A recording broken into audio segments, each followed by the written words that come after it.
There should be no women preachers. Y'all need to shut up in the church and stop trying to be pastors. Stop trying to usurp the authority of a man.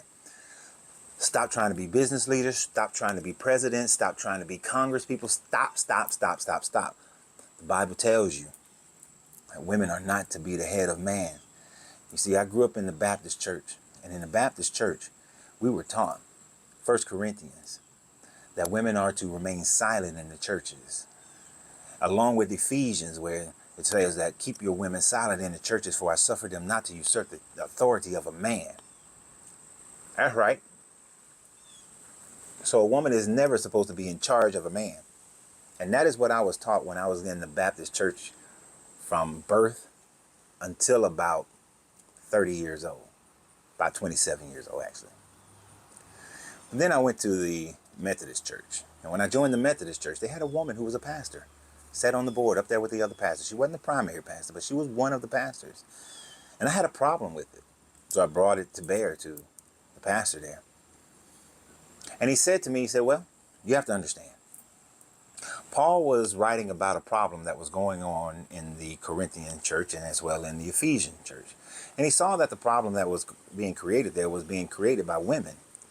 And so he wanted to shut down the women from being able to preach and teach in the church and have authority over men, because then the problem will be settled and we wouldn't have issues. But in today's world, we've ironed out those issues.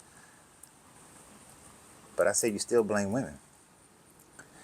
And if I can pick and choose what parts of the Bible are supposed to be applied today, then what stops me from picking and choosing any part of the Bible that can be applied to today?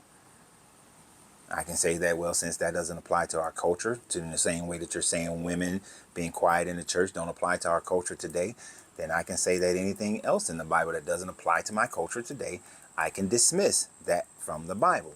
It is not the inerrant word of God, since it is not applicable to my entire life throughout the centuries.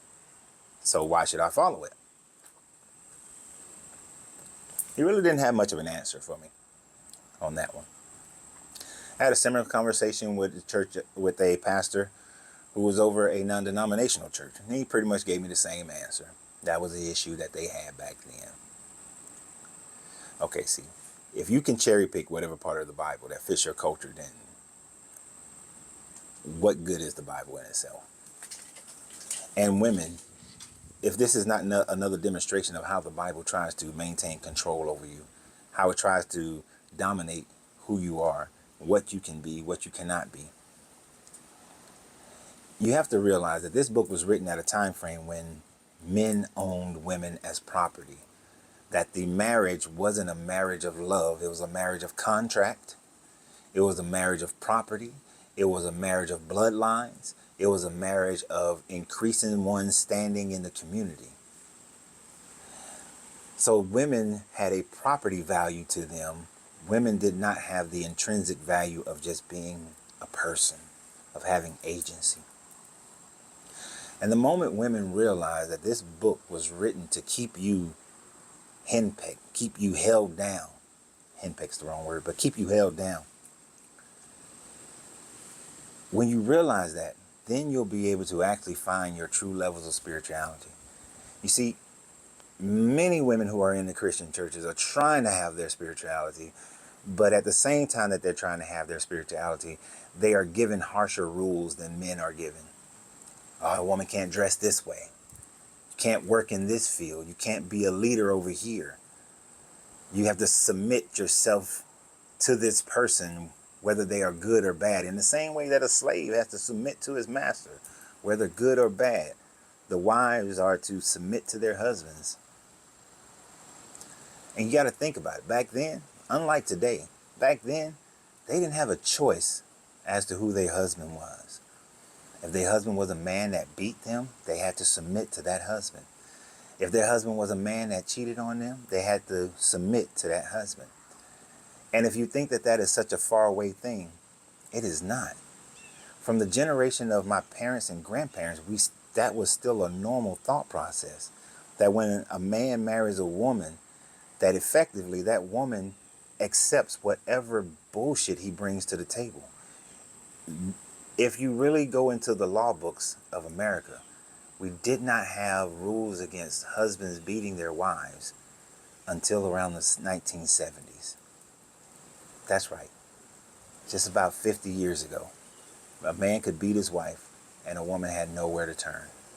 A man could essay his wife and a woman had nowhere to turn. And these thought processes originated with this Bible, are from this Bible, this Bible is utilized to do that. Other ancient cultures had the same thing without the Bible, so I can't say it originated with the Bible. But it's definitely something that women need to wake up from. And when you wake up from it, don't go chasing another religion. Don't look to fill the void with, oh, I left Christianity, so I'm going to Islam. I left Judaism, so I'm going to Christianity. I left Islam, so I'm going to Judaism. I left this to go to that. Go to yourself. Seek yourself first.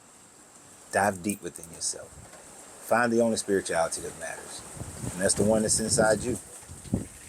So always remember, you have to free yourself to be yourself, because your greatness is non-negotiable. Good journey, good vibrations.